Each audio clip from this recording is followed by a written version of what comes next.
most of them were redressed, sir. And that is available in the record. Sent to the portals. That's it. आपने आगे का जुमला नहीं सुना। एक भी एक्शन नहीं। नहीं सर, मुझे redress भी हो गई। ये मुझे यही एड्रेस है कि हमने भेज दी। देखें, he was keeping quiet. We wanted to interrupt, we stopped him. Now please let him complete his what he's saying. Sir, he is allowed to do so. आप लोग प्लीज बैठ जाए, जो पीछे खड़े हुए हैं लोग, जो इस केस से ताल्लुक नहीं रखते हैं।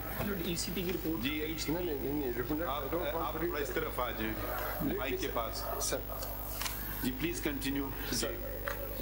Their application, CP 47 was submitted, and I read the prayer, sir.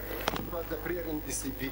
It will resolve the whole issue as to whether any contempt has been committed by the CP or नहीं है। वो contempt की तो बात अलग है ना। जो आप 33 complaints आपको मिली हैं, वो आप कहते हैं redress हो गई, वो ये नहीं मानने को तैयार है। वो कहते हैं redress। They can do redress thing where they should give it in writing. We have given it in writing that we sent it, and hey, sir, again, if their grievance was not redressed, whether they have to come back to this honorable court or they have come to the ECP, they know very well that the साहब इसका कोई mechanism आपके पास खुद भी evolve करना चाहिए था ना कि अब 33 आपने भेजी, वो कहते हैं हमने जवाब दे दिया कि ये रिड्रेस करा दी हमने। अगर आपको कोई और इस पे शिकायत थी तो आप दोबारा भी कह सकते थे। यही चीज आपकी उस मीटिंग में तय हुई होगी ना, जो 3 बजे आपकी मीटिंग हुई थी, कोई आपने उसके मिनट्स है सर। हाँ, तो उसके वो मिनट्स के अंदर कुछ किया होगा ना आपने, मैकेनिज्म कोई मॉडलिटीज तय की होंगी कि किस तरीके से शिकायत को हल करना है। एग्जैक्टली सर, कुछ नहीं किया इन्होंने, सिर्फ ट्रांसमिट कर। यही मेरा पहले दिन से भी मौक़िफ़ था।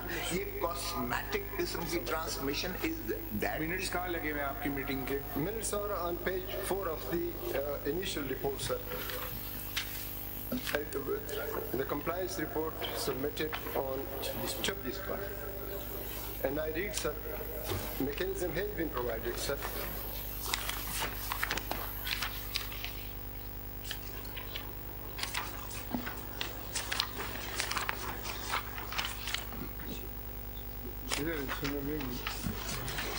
Page 4 पे?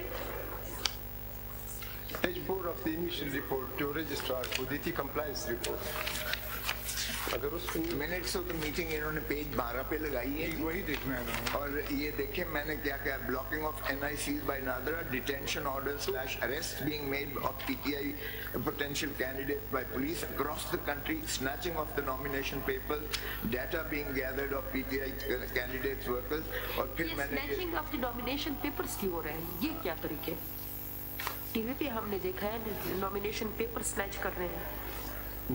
The nomination paper, the chief secretary and IG have submitted their report that if any incident had taken place, they could submit, and we had already written to the IG and chief secretary. हमें तो नजर आ जाते, TV पे देख लेते, आप लोगों का नजर नहीं आता। That is a matter of evidence. CDs लाया हूँ, औरतों को रफ अप किया गया है, फीमेल्स को रफ अप किया गया, कैंडिडेट्स को पुलिस ने बोल रहे हैं मैं CDs लेके आया। Can we attend to him or no? आप न्यूट्रल रहें, election commission. Sir, this is page 12 of the CM number 8. You want us to take over the Election Commission of Pakistan? Sir, I want that the Election Commission. Can you answer the question? Is it our constitutional mandate to take over the functions of the Election Commission of Pakistan? Now please let me complete a thought.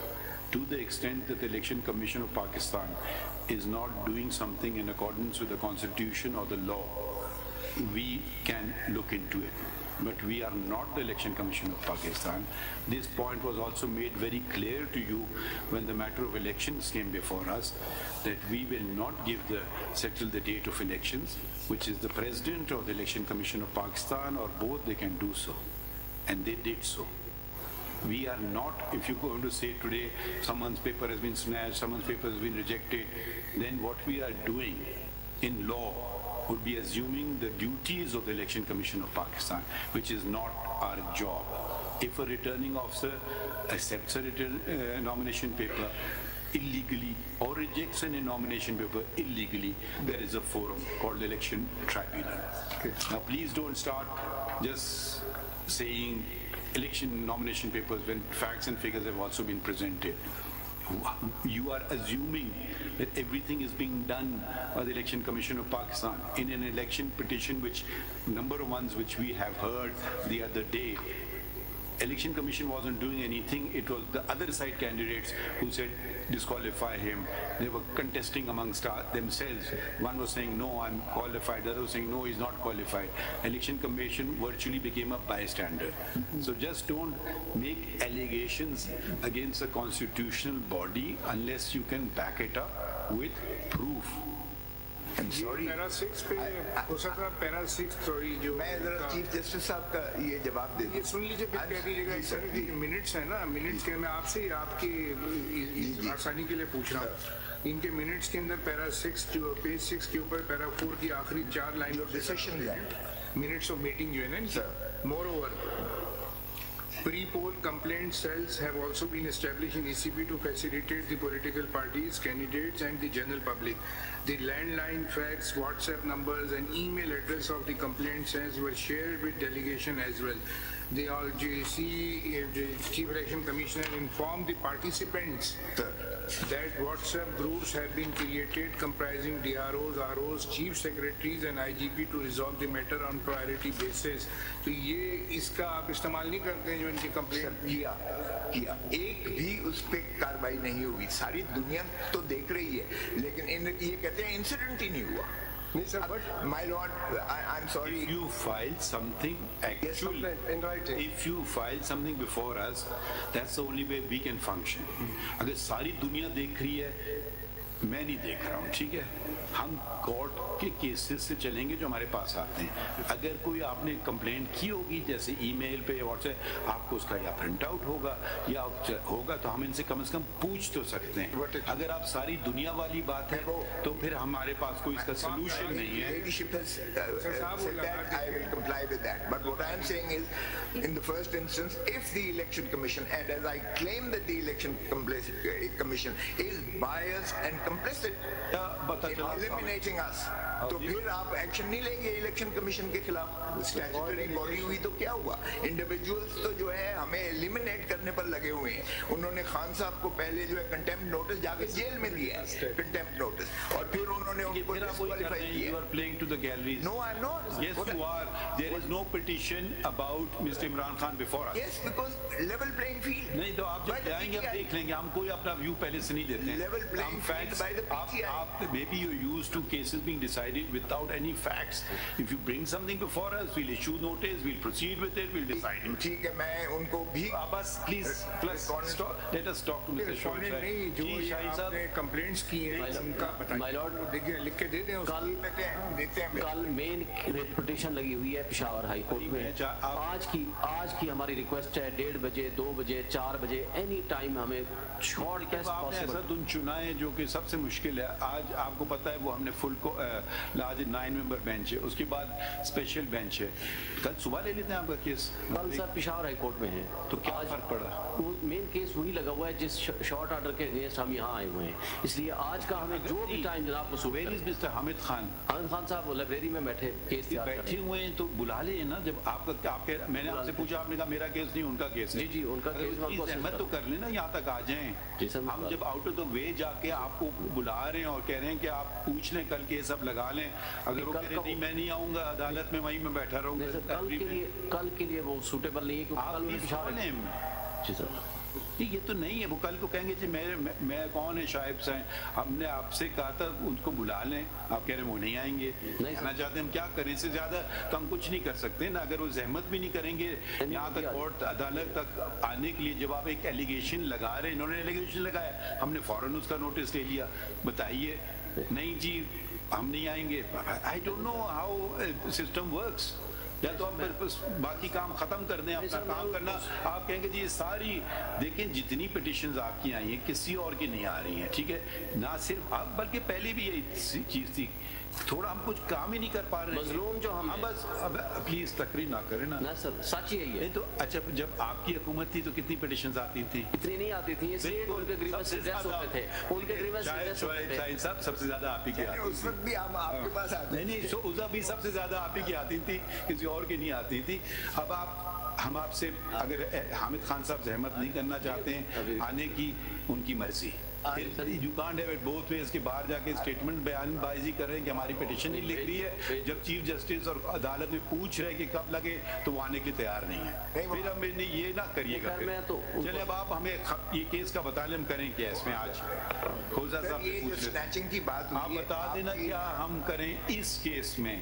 इस case में मैं जवाब इसका मुफस्सल देता हूँ, because I can रिबट everything that they have said कि कोई incident हुआ ही नहीं है। ठीक है, मैं सब्सटेंशिएट करता हूँ उसको।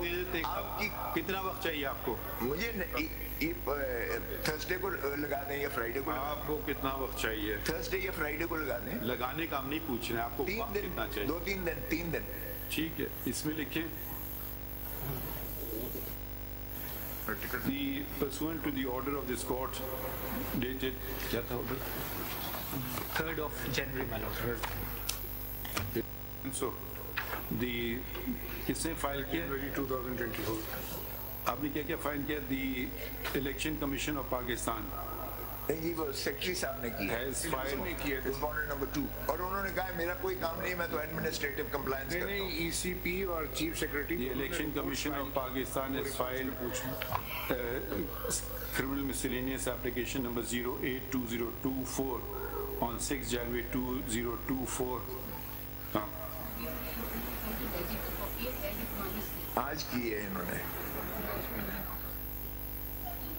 नहीं इन्होंने आज की है, पुरानी वाली की ये आपने फाइल की है? जी जी आज की है जी। लेजिबल इनसे पूछ रहे ना, इन्होंने फाइल की है ना, ये आपने फाइल की है? जी सैटरडे। हाँ, ये तो 6 आज हमने कॉपी नहीं देना please. As filed is criminal miscellaneous application number 08 on 6 January 2024. इसमें डेट लिखी हुई है 60। नहीं, आज इन्होंने दी है। मुझे क्या भी है Legible. It was filed on 6th. रात को ये आई नहीं थी मेरे पास, लेजिबल कॉपी आई नहीं थी, आज दी है इन्होंने लेजिबल कॉपीज। ये थोड़ी साफ कॉपीज है कोर्ट में भी इन्होंने मुझे कहा है कि ये हमने फाइल की है लेजिबल। तो इससे क्या फाइल?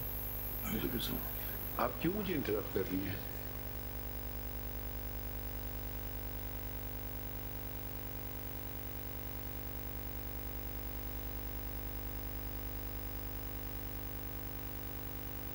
January 2024 and और किसने रिपोर्ट की? Chief secretary Punjab. My lord, this is CMA number. As filed criminal miscellaneous 10 of 2024 also on 6 January 2024. और तो ये दो है ना, बस ये दो हैं, ये दो ही है my lord. Full stop. नहीं, उसमें लिखते हैं इलेक्शन कमीशन ऑफ पाकिस्तान की comprising of 322 pages, और इस वाले का लिख दें comprising of 242 pages, full stop.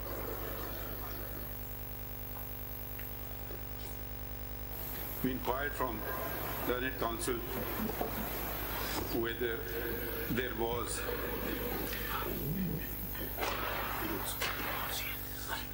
to attend to the contents of the said reports,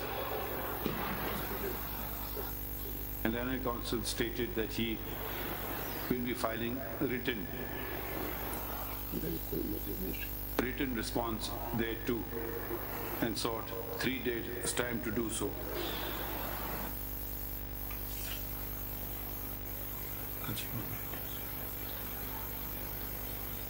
Monday को कर दें। Full stop. The response that is filed,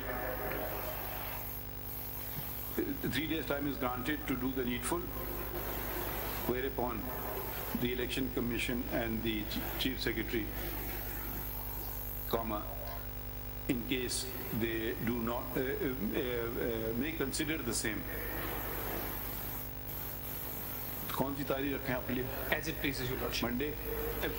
3 दिन तो इनको देना जी, my है। lord, advance copy हमें दे दें, so I can file the rejoinder if need be, my lord. यही तो हमने लिखा है, अटेंड टू इट। अब आप करें या ना करें आपकी मर्जी है। My lord. तो थर्सडे या फ्राइडे को करना है, थर्सडे या फ्राइडे सर, अगर कन्वीनियंट हो जाए आपको। 3 दिन तो हो गए ना, ट्यूसडे, वेडनेसडे, थर्सडे, तो थर्सडे को इनको मिलेगी, फिर इनके बाद एक वर्किंग डे है जुमा, और हफ्ते को भी काम करेंगे तो फिर रिस्पॉन्स देंगे इसके बाद। 3 दिन तो की- आप मैं 2 दिन मंडे आप लिए ठीक है? Monday. adjourn to Monday की तारीख दे दें मंडे की। सब meanwhile हमें टिकट देने दें और कैंपेन Not करने ये दें। सारी political statements इस केस के through they are आप trying नहीं to कर build रहे the हैं। political capital, my lord. मुझे चलिए शौक आप है। you don't have to respond to everything, but इनका जवाब आने दें, देख लेते हैं। अब पता नहीं हमें क्या इसमें लिखा है, इतनी आपने लंबी चौड़ी डॉक्यूमेंट्स फाइल कर दी हैं। नहीं करेंगे तो फिर जी अभी आए शोएब शाहीन का कोई जवाब?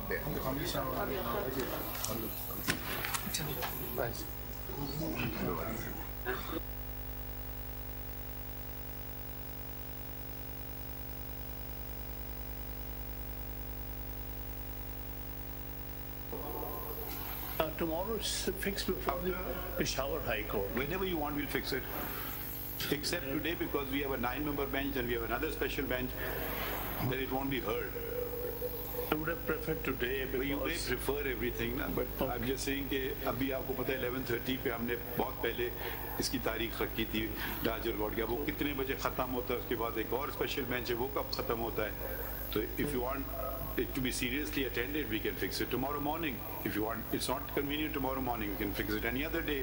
other than day after tomorrow, if your lordship will नहीं, permit. इसीलिए हमने पूछा आपकी कन्वीनियंस है, इस पे तो खैर लिखना नहीं, हम लगवा देंगे। आप ये कह दीजिएगा इनकी कोई इलेक्शन कमीशन इस पे ये ऑर्डर के खिलाफ है या 184(3) है? It's already नहीं 184(3) है या ऑर्डर 184 185 है या 184 है? 185 है, 185(3) है। मेरा मतलब कि मेरा के पास तो नहीं जाना होगा इसको।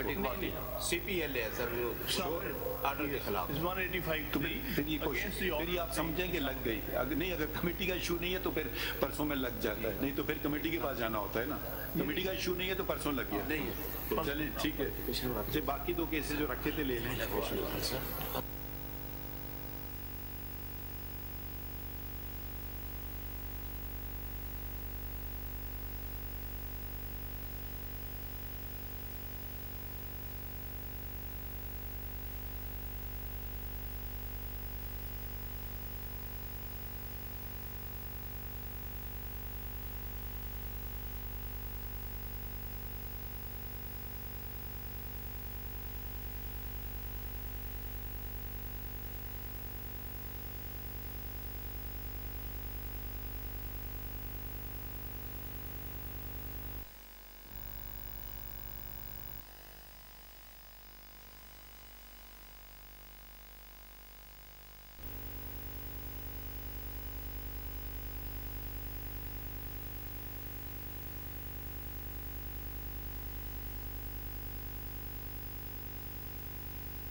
Of election matters, we will be fixed in the next coming week immediately.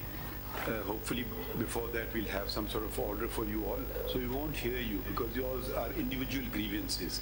We're just attending to the constitutional legal principle, so we won't hear you, but your cases will be fixed not before a 7-member bench but ordinary benches in the coming week. Okay, so your anxiety is over. Now we'll hear Mr. Makhdoom Ali Khan first. My lord, in my case, It will be fixed in the coming week. appeal itself. Yes. Thank you.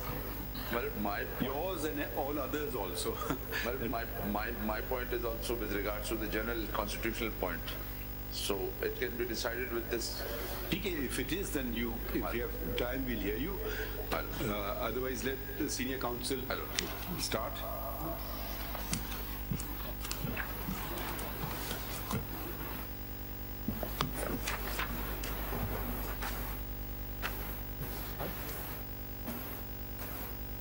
The American, the right shot, Right side, sir.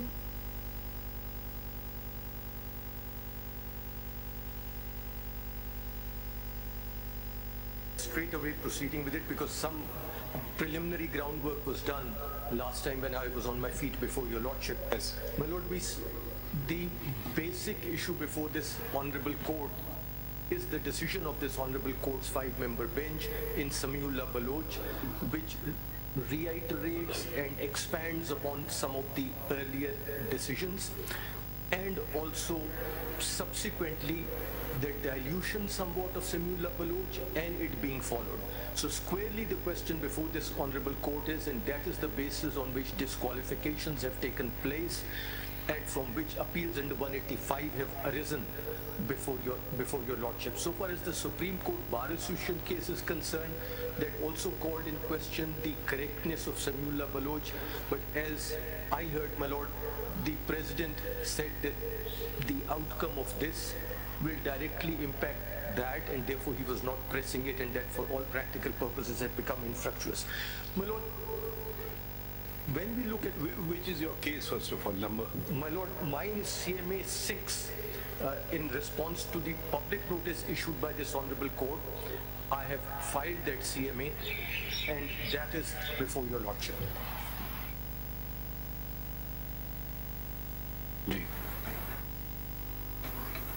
Ji. My lord, when we look at Samiullah Baloch, and your lordship looked at some parts of it yesterday, Samiullah Baloch makes a complete disconnect between Article 62 and 63 of the Constitution. It observes that these are two different sets and two different considerations prevail, and therefore the interpretation of or the language of Article 63 would not be allowed to inform the language of Article 62 of the Constitution. Now, having said that, what is the kind of declaration that this honorable court envisages under Article 62 1F? My lord, it is clear, and I'll read out those passages, that this honorable court is not talking about a declaration made under the penal laws of the country, whether that be under PPC, or that whether that be under the Election Act 2017, because there too the Sessions Judge has penal powers, or under the Election Act or ROPA, Representation of People Act, which previously existed, where too the Sessions Judge had some criminal powers to punish corrupt and illegal practices. Because their lordships put them all virtually, without always identifying them, in a separate category. There they say that the person has paid his debt to society and virtually, therefore, he's back in the fold. The declaration envisaged by this honorable court under 62(1)(f, it was read out to your lordship yesterday, and may I draw your lordship's attention, Samiullah Baloch, my lord, is in this volume 1A filed by me. It is on tab 7. This is PLD 2018, Supreme Court 405. The relevant page of the law report is 435.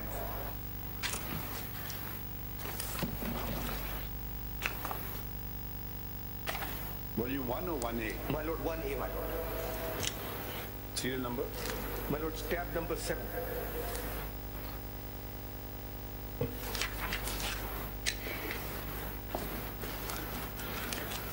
If your lordship turns to page 434,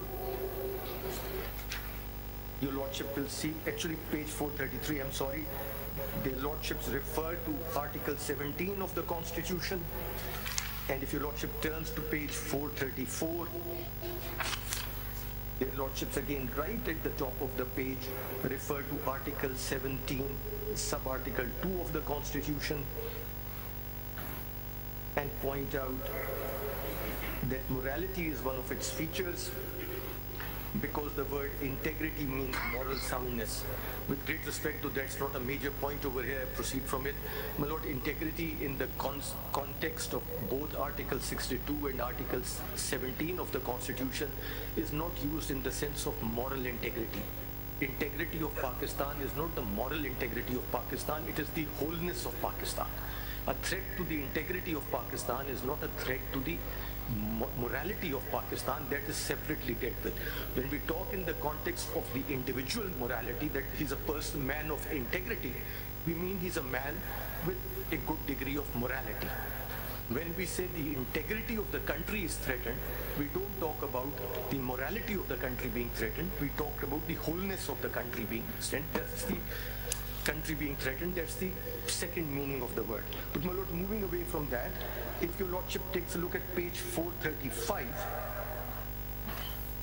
You are saying the words integrity has been given a moral connotation.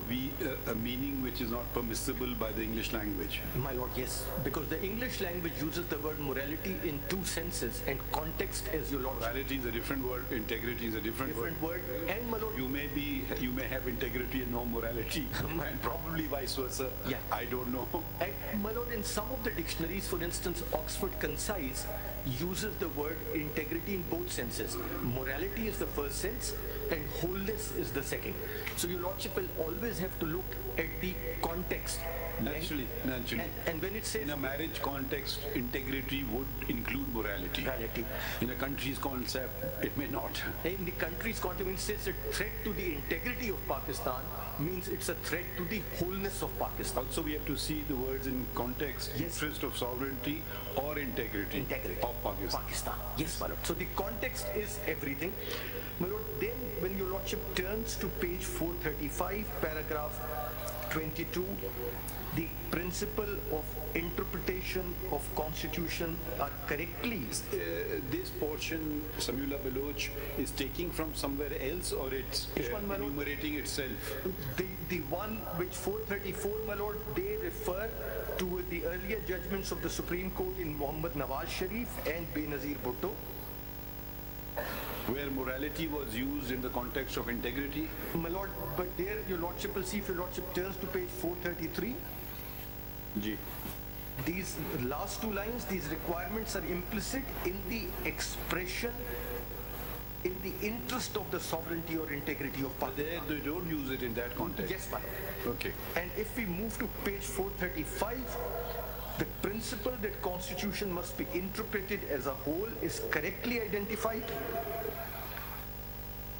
And then if your lordship turns to paragraph 23, a reference is made to Article 17 and Article 62 of the Constitution. In the last lines, your lordship will see that there's a reference to the Islamic values in society. And if your lordship turns to page 436, in the middle of the opening paragraph of 436, where a declaration made by a court of law against a candidate for election warrants a conclusion of his misrepresentation, dishonesty, breach of trust, fraud, cheating, lack of fiduciary duty, conflict of interest, deception, dishonest misappropriation to be derived from such a verdict, then it stands to reason that the consequential incapacity imposed upon the candidate for election should last for as long as the declaration is in force. This result follows as a rational consequence of the judicial declaration and from the lack of any time period of incapacity of the candidate being laid down in Article 62(1)(f) of the Constitution. In other words, if the declaration by the court has attained finality, the embargo under Article 62(1)(f) of the Constitution acquires permanent effect. The foregoing aspect of Article 62(1)(f) of the Constitution do not encumber but regulate the fundamental right of political association and action under Article 17, paragraph 2 of the Constitution, and then the last 3 lines of this paragraph. Consequently, a valid declaration by the court would involve the breach of a legal duty or obligation owed by the candidate for election to another person, or the violation of the latter's legal right or privilege. Then a paragraph 25, if your lordship may see the last 4 lines on page 437. Because here their lordships identify what kind of declaration they are envisaging. Therefore, the consequence of permanent nature, that is incapacity, following a final and binding decree of a court of civil jurisdiction, is the ordinary and lawful outcome of civil litigation. So Samiullah Baloch actually clarifies what declaration we're talking about. It's arising out of a civil jurisdiction, and dealing with civil disputes of 2 parties. Yes, my lord. And therefore, my lord, if they had not, their lordships had not observed that, the disconnect between 62 and 63 was impossible. Because if this was a declaration by a criminal court convicting someone, it means then a decree must be keeping in view Article 62 in mind. That is what they envisage, as your lordship sees. Or it can be when a person is applying for the election. At that time, Article 62 comes. Yes, my lord. Because your lordship see, they say that. Prior decree can be. Yes, they say that, my lord, in paragraph 26. If your lordship sees the quotation mark where 63 is reproduced, and 63H in particular, after that say we have already observed that a conclusion about a judgment debtor having character failings specified in Article 62(1)(f) of the Constitution that emanate or can be derived from a final judicial declaration would cause the permanent incapacity of a candidate for elected office. Again, declaration of a civil nature. And if your lordship turns the page, your lordship will see paragraph 29 on page 441. Under Article 62(1)(f) of the Constitution, the judicial declaration by a court of civil jurisdiction against a candidate for election to Parliament would adjudicate misconduct of the candidate that has not resulted in his criminal conviction and sentence for more than 2 years by the competent court. Accordingly, we now consider the argument that a civil law declaration involving personal flaws mentioned in Article 62(1)(f) of the Constitution should not carry ineligibility for contesting election that is longer in duration to the disability provided in Article 63(1)(h) of the Constitution. Then they mention 63(1)(h) of the Constitution, my lord, from paragraphs 30 to virtually paragraph 32. Their lordship cite the previous case law from paragraph 33 to 35, and on page 444. So Mr. Makhdoom, one thing that we could actually rely on Samiullah Baloch is to clear ourselves as to what declarations we're talking about. So declaration arising out of civil jurisdiction, which is an outcome of civil litigation. So several other declarations which are not arising from civil litigation or civil jurisdiction are out of the picture. Yes, madam. So ek to wo limit ho gaya na. So one benefit that one could probably draw from Samiullah Baloch is that the nature of that declaration is quite obvious. The second question would be, of course, the duration, but this is quite clear. And my lord, that immediately leads to 2 submissions. Your lordship, in my research, I have not been able to find out, but your lordships may be aware better than me that I could not find a case from any common law jurisdiction where, as a result of a civil liability and a decree of a civil court, a citizen is denied the right to exercise or the protection of a fundamental right guaranteed by the Constitution for the rest of his life. Criminally, in criminal law, it may happen. About a banking case. My lord. How about a banking case? My lord, yes. The banking case, he's declared my lord, yes. debtor. Now, the question is, the law says that if you're a debtor, till you are a debtor, your disability is there till you clear the debt Correct, my lord. Your lordship is absolutely right, and that is why your lordship will find that insofar as that is concerned, that is reflected in Article 63 of the Constitution. And Article 63 talks about, one, the debt having been outstanding for a particular period of time, and till such time that it is paid. The moment that debt is paid, debt is removed. I was talking of a situation where a civil liability results in a person being deprived of his right forever. Because in this case, my lord, in the case of a debt, as your lordship has rightly identified, or utility bills not being paid, the moment they are paid, the debt is met, the person is eligible. In this case, what does he need? In this case also, they say that till that decision is there, you remove that decision, you challenge that decision, set aside that decision, and your disability goes with it. My lord, their lordships say that determination taking place from a court of final determination. Let us say that, first of all, my lord, which court is capable of granting a declaration under the civil laws of the country, whether it be a Section 42 court or a Section 9 court or even an Article 199 declaration that a person is sagacious, mean, righteous, non-profligate. Because your lordships generally grant declarations about a legal title or a legal character. There is no civil court in this country which can grant that. My lord, now let's turn to the election laws.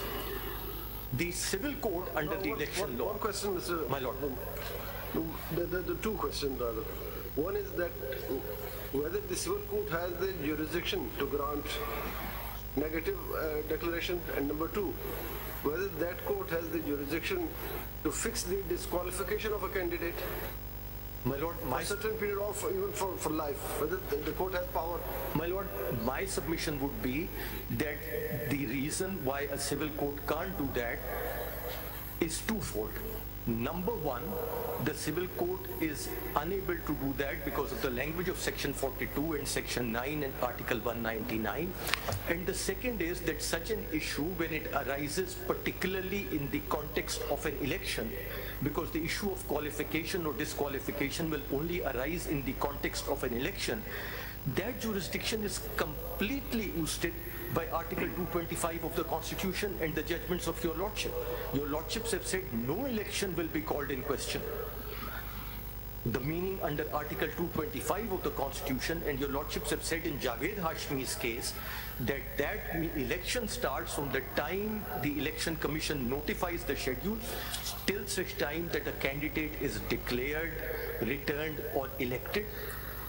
The decisions of the election tribunal, your lordship have said in Raza Hayat Hiraj's case, cannot be called in question even in a writ petition. Prior decree B cannot be used.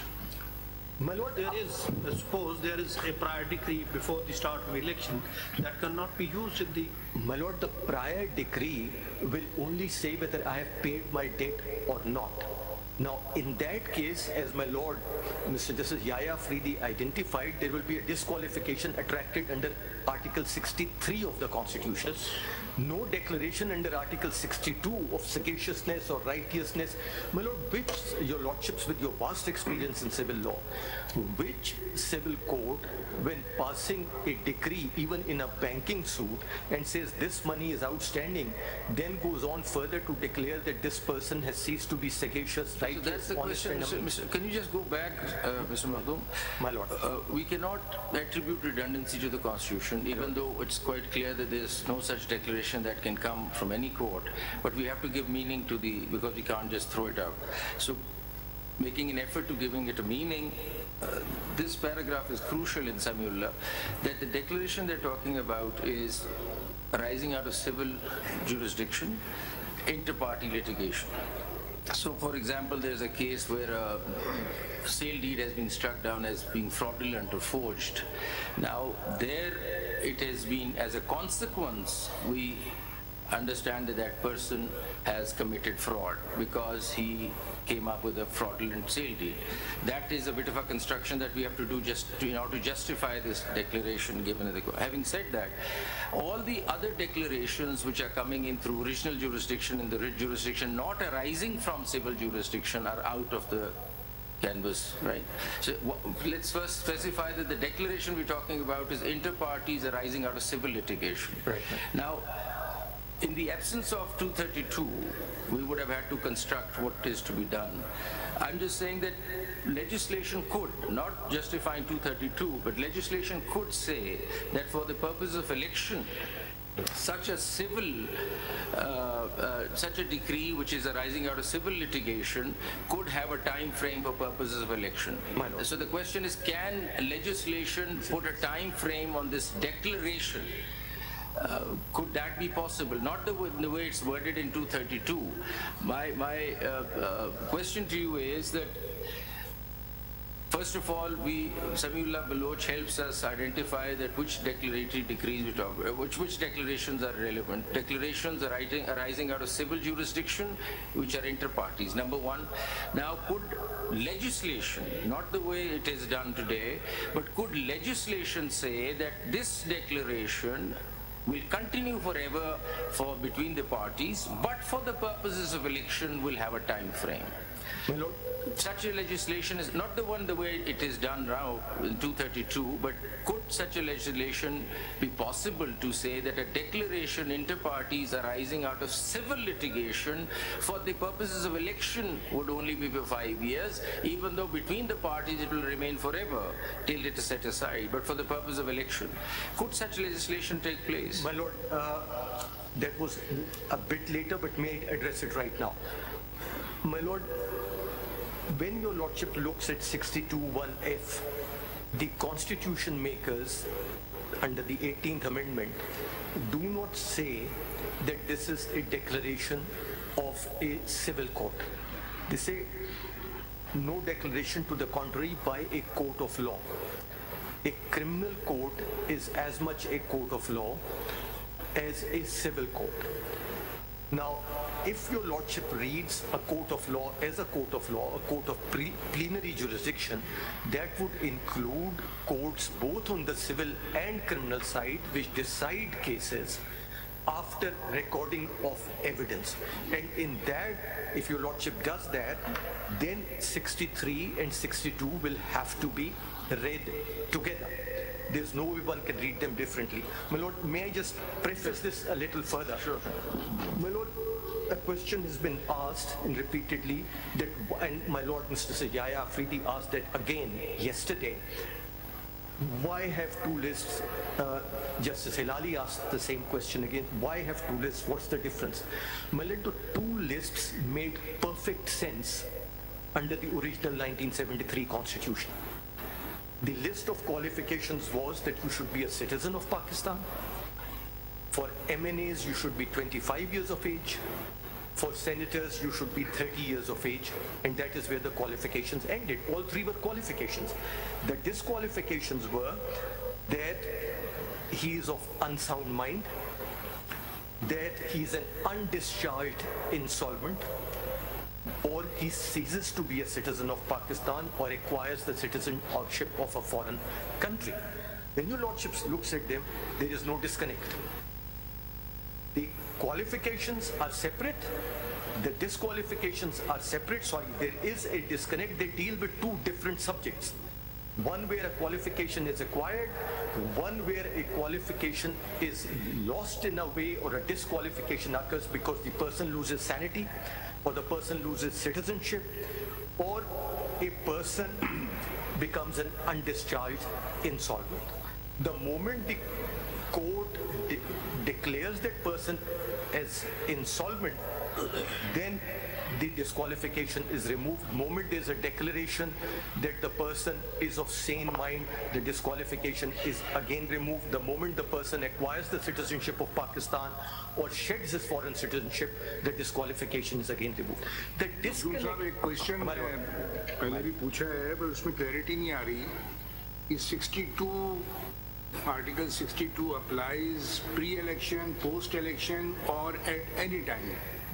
My lord, the way I look at it, election 63 applies at any time. Yes. 62 applies only at the time of election because he shall not be qualified to be elected or chosen as a member of Majlis-e-Shura. At the time of filing nomination. Yes, my lord.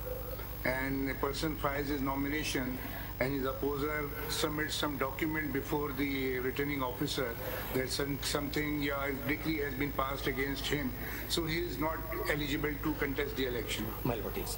Is it your meaning? My lord, my submission... By the declaration of law, because opposer can file the application, his nomination form should not be accepted because he is not eligible to contest the election. My lord, yes. So what is the main interpretation of Article 62, whether it applies at every time, it applies before the election, or any time after election? My lord, when your lordship looks at 62 and 63 and reads them together, because that's where I was coming to, after 1985... And what is the difference between the opening language? My lord, the opening... person shall not be qualified to be elected, and if you look to 63, a person shall be disqualified from being elected. So there must be some distinction between the framers of the Constitution. My lord, may I... If I may interject, Mr. Makhdoom Ali Khan, and it may help you to respond to my lord as well.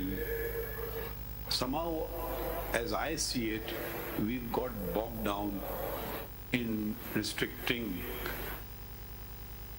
ourselves to reading just a particular provision of the Constitution.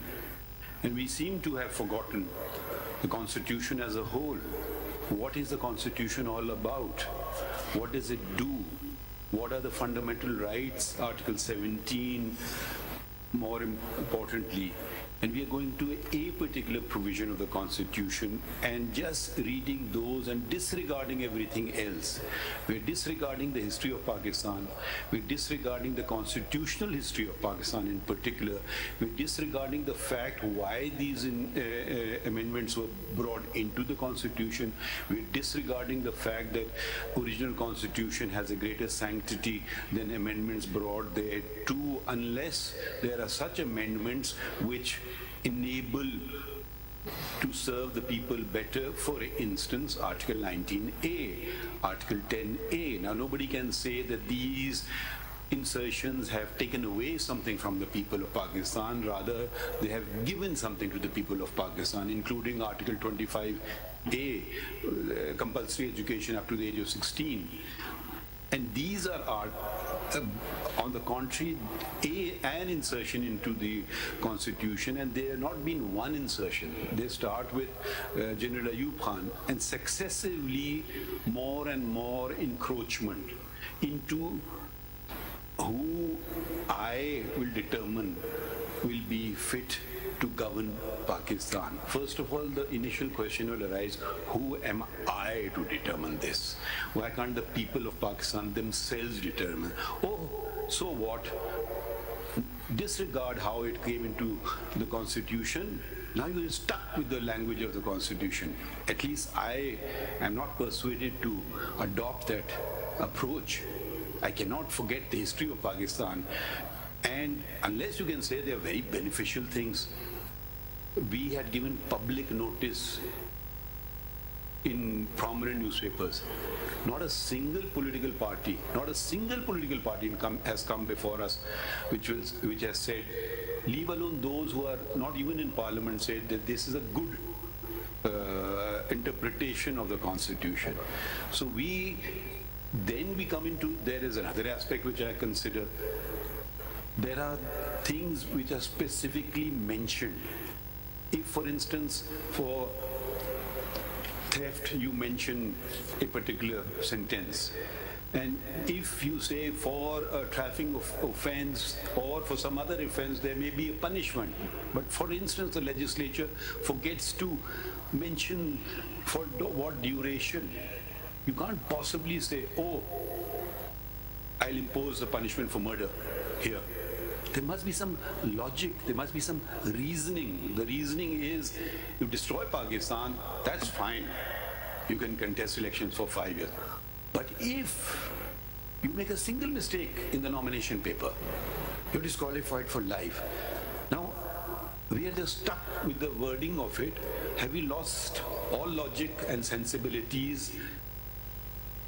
I mean, why are we not? Nobody's addressing that. I keep requesting that to be addressed, but we're just bogged down by this 62(1)(f) and the whole of Pakistan, because a general decided to impose that, has now got us thinking. Leave aside the Constitution of Pakistan, we're just stuck with his language. So can we just, what I really wanted from you as a constitutional expert was to expand our vision and not restrict it. And everybody's just working on those particular wordings. How does this mean? What does this mean? What does a court of law mean? Is it a court of plenary jurisdiction? Is it a constitutional court? Yes, those are necessary, important questions. But in context, in the order of priority, I would put it at number 10, probably, if there are 9 other more important ones. Sorry, I went on a bit too long, but can you focus on those aspects? Let me, my lord, that was, in a way, your lordship's observations connect and resonate with the question posed by my lord Mr. Justice Sayyid Mansoor Ali Shah. My lord, how did the qualifications and disqualification as envisaged by the original constitution makers made perfect sense? That if you could disconnect them at a time, they made perfect sense because they dealt with 2 different subjects. In 1985, under Presidential Order of 14 of 1985, which we call the Revival of Constitution Order, all these changes came about with a minor change again through the 18th Amendment. At that time, where a whole host of disqualifications and qualifications were added. And when these were added at that time, virtually we lost the plot. And it would be difficult to say that 62 and 63 are now disconnected provisions. They are connected, they have to be read as a whole.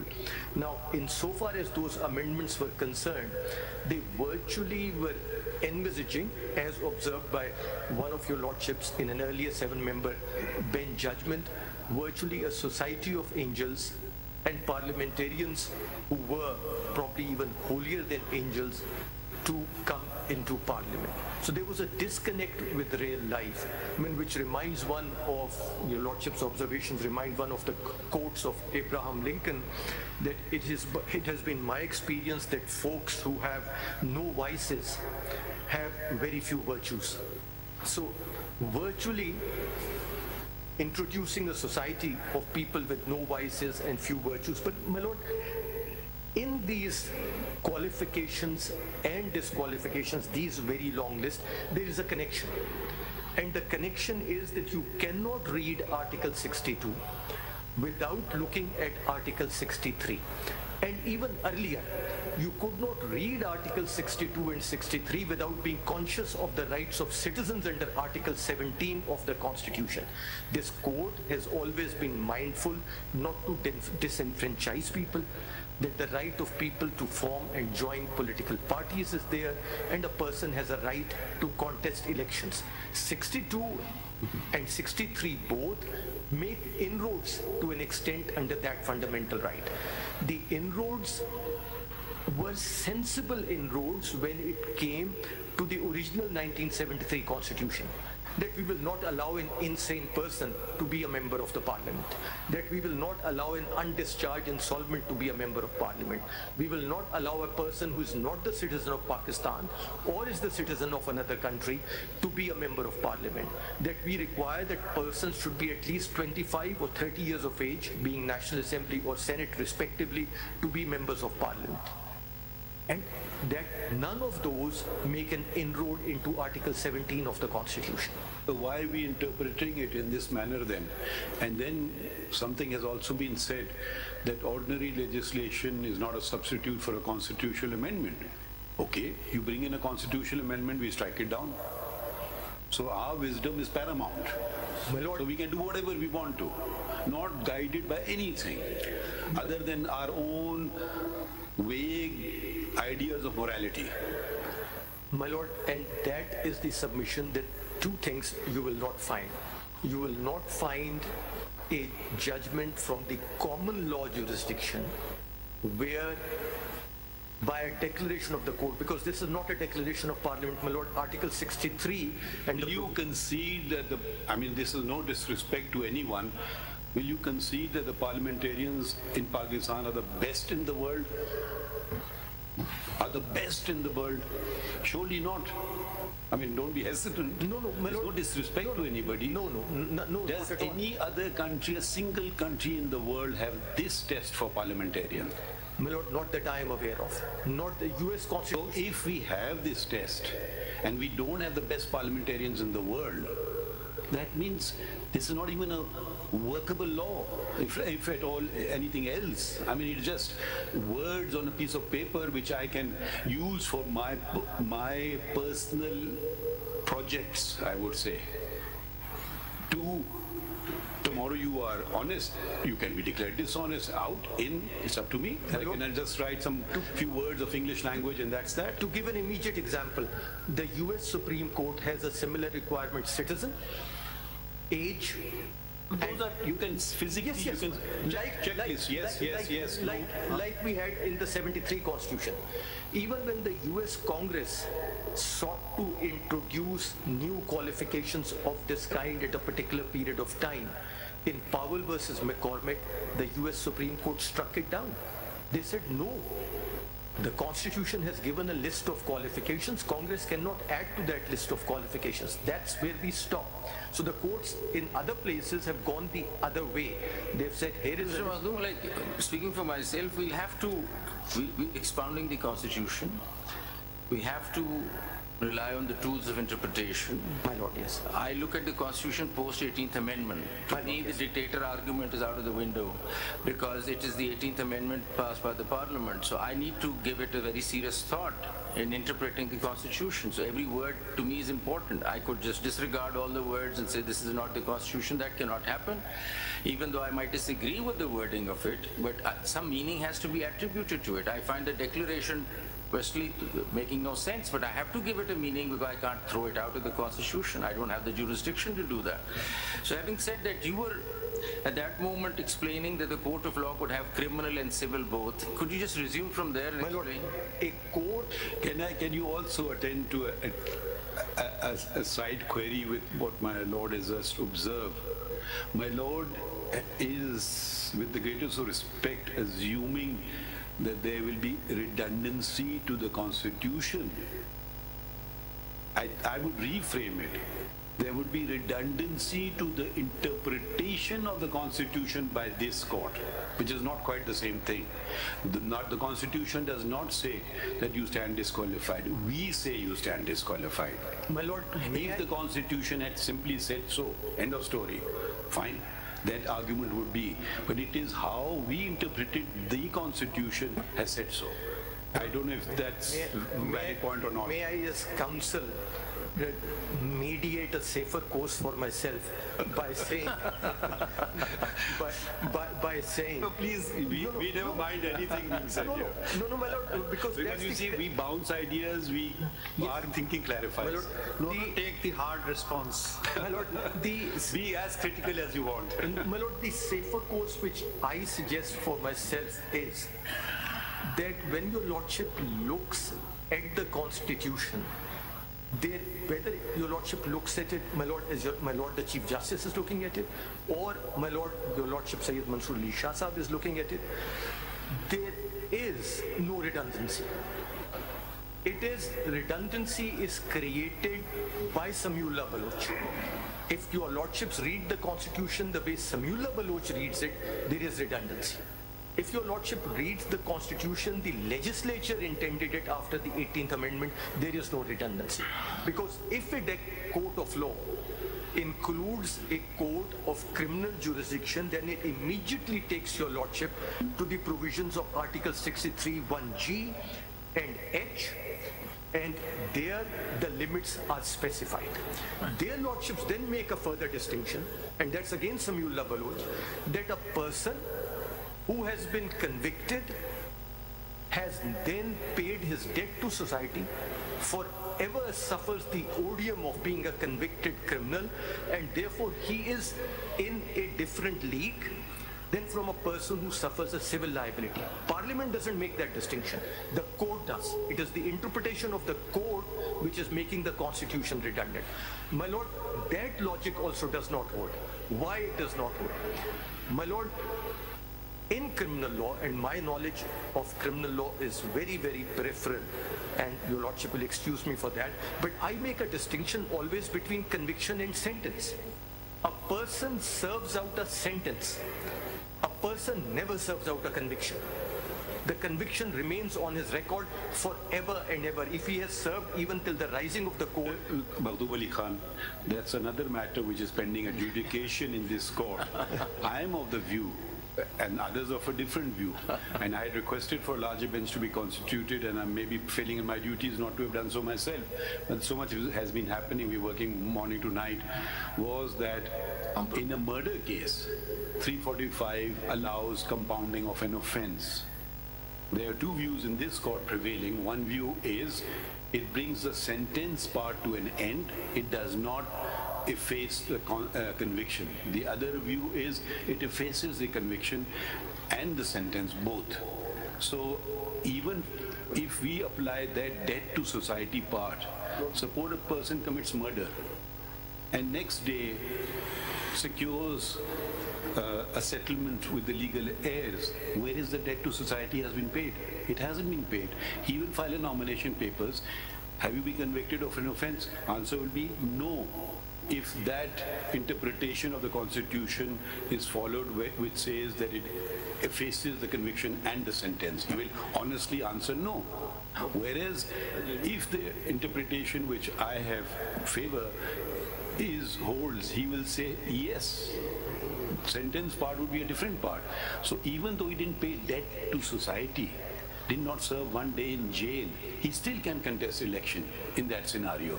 So this debt to society argument, I also find a bit fallacious. But look, that's the... I guess let's wait for a larger bench on that question, because that will take us yet to another argument altogether. I think we should not be a member of that. For the debt to society argument... It's already there, by opinion, written. Debt to society argument in the Samiullah Baloch case, when your lordship looks at 63... So, Mr. Makhdoom, I mean, taking up that argument that you said, court of law could be both. So when it's criminal, then of course 63 gets retracted. But when it is civil, 63 doesn't get retracted, it stays where it is, and we have to deal with it. Yes. So there is a declaration which is civil, arising out of original jurisdiction, the way we're looking at it, and is calling somebody a fraudster. Now the question is, how do we put a time frame on it? There's a decree standing in your face saying that you're a fraudster. Now what do we do with it? How do we treat that decree and think of it that it has a time bound or it doesn't? Because inter-party it probably stays forever. Lord, but for elections, should we take it different? Let's come to the time bound question. Time bound question immediately. I will add to my lord, whether that time will be started from the date when decree was passed or from the day when the elections are called. Because also that there's no dispute to the fact that inter-parties that stays forever. Inter-parties? That stays forever. Inter-parties unless it's set aside, of course. That's true. But for elections, perhaps a different treatment needs to be given. And my lord, how do we do that? For the reason is, Parliament over here, even in the 18th Amendment, doesn't say that the declaration will remain forever. Right. They are silent, and they're silent from D and E and G don't talk about a declaration at all, but again don't mention a period of time. Right. F mentions, don't mention a period of time or mention a court. F mentions a court. Now, is this declaration going to be, as was pointed out by one of the amicus, till the time of the next election? For the present term or forever?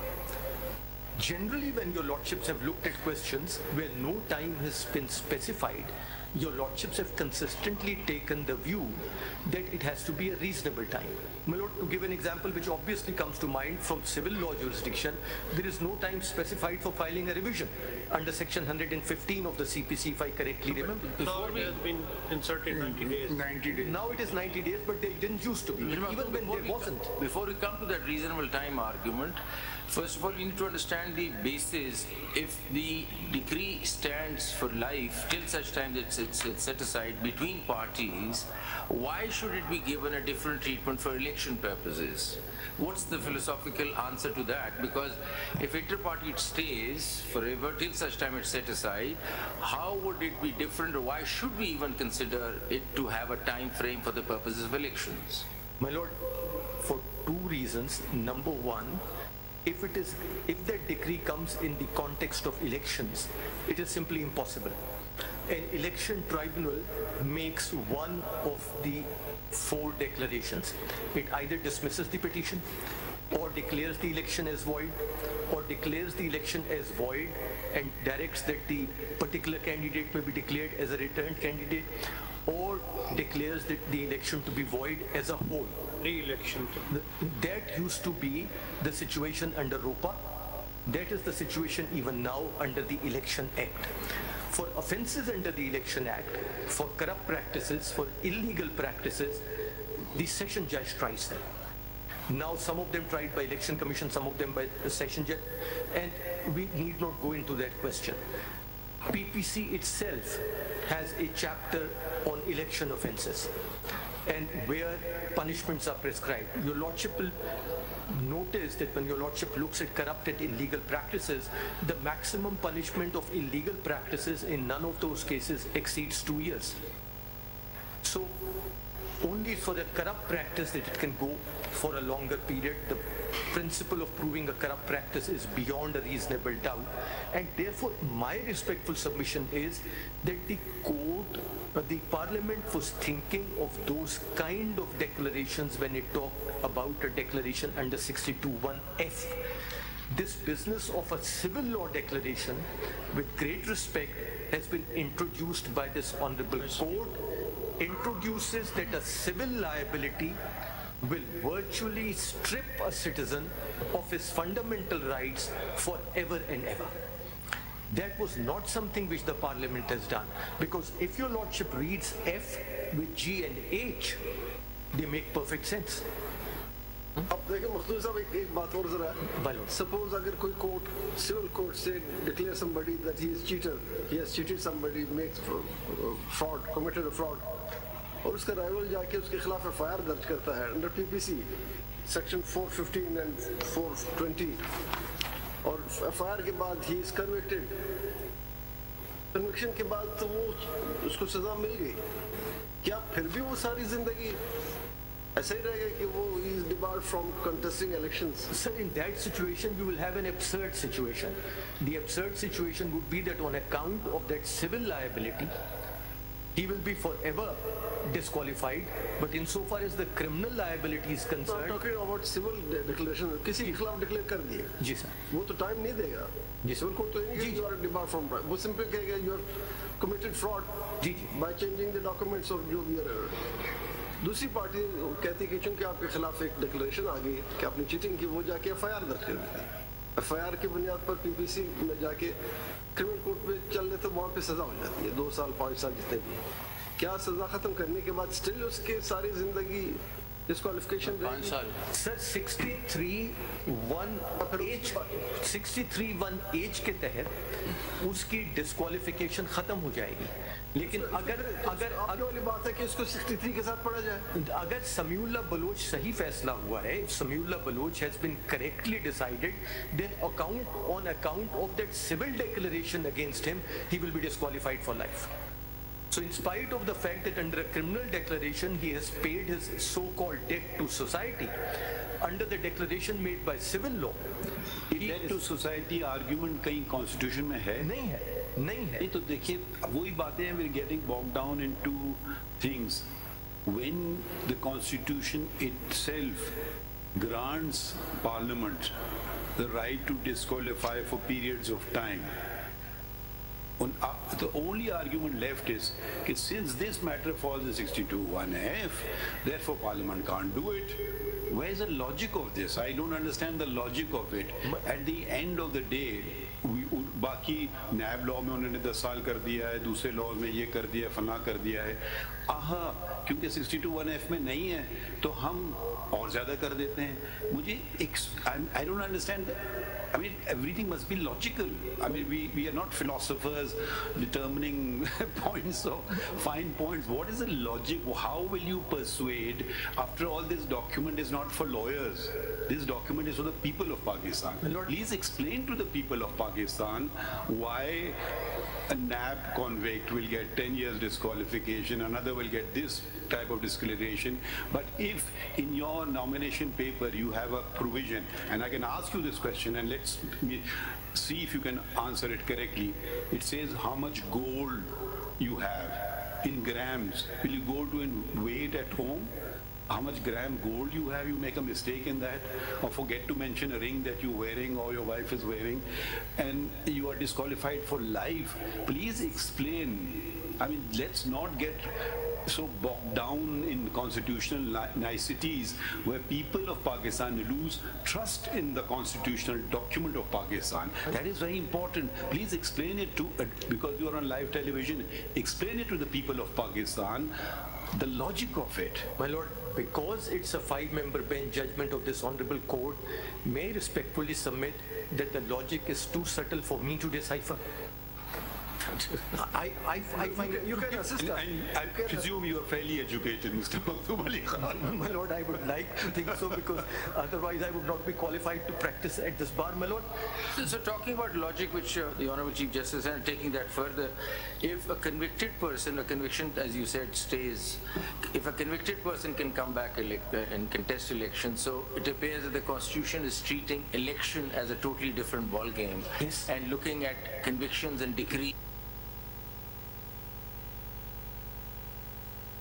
Yes, if a person who's convicted can come back, then a person with a decree can also come back. And my lord, some of it may have history behind it. Your lordship may look at AG much more than an offense of moral turpitude, right, is the offense of somebody who is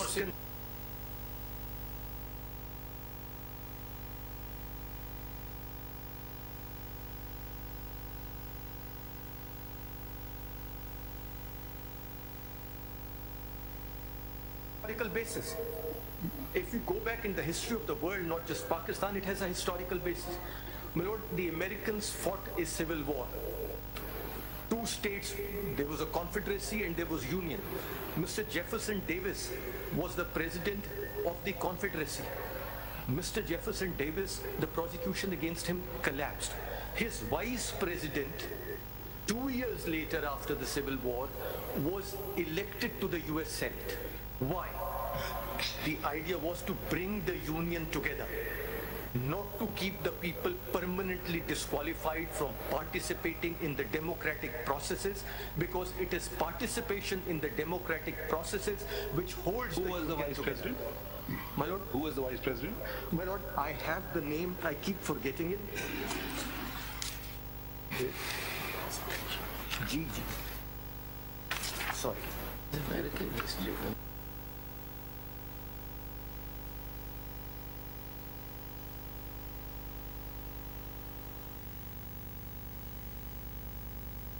Alexander Stephens, and he returned to the Senate in January 1866, and but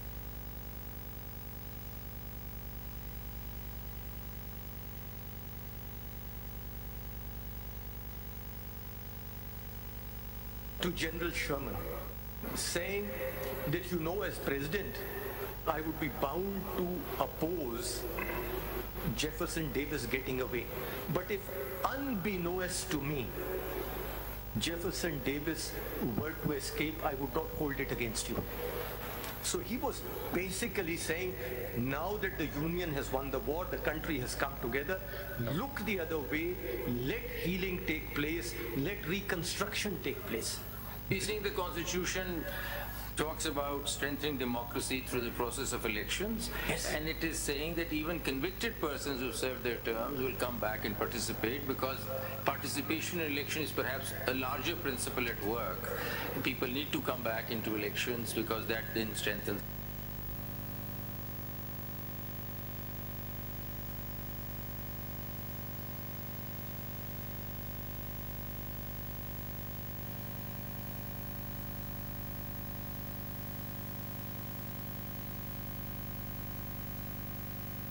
The matter. Yes, I'm just making a submission. You are also making a disclosure. A disclosure.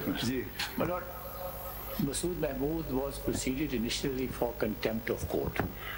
Before he made his statement in this particular case as an approver, he was being proceeded for contempt of court in another case.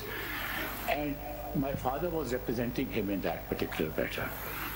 I just wanted this to be brought to the notice of this honorable court. Do you have any objection to be amicus yourself? No, I don't have. I know what I have to say. Okay, same applies. Anyone has any objection? Disclosure has been made.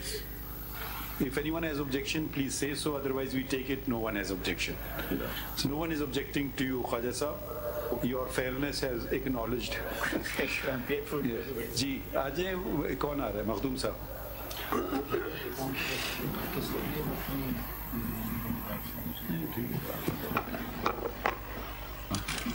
Ji, my Lord, have you filed anything, first of all? My Lord, we had prepared it last time round. I was... No, now is anything filed before us? My Lord, we had filed certain bundles when the other bench was hearing the cases. It was a differently constituted bench at that time. I am hoping and presuming that they are still available. Have some number of that or anything like that? We will file them again, my Lord, during the course of the day. Or just give us a number, we can, a lot of documents to find it. They were not filed in the form of concise CMA. statement. They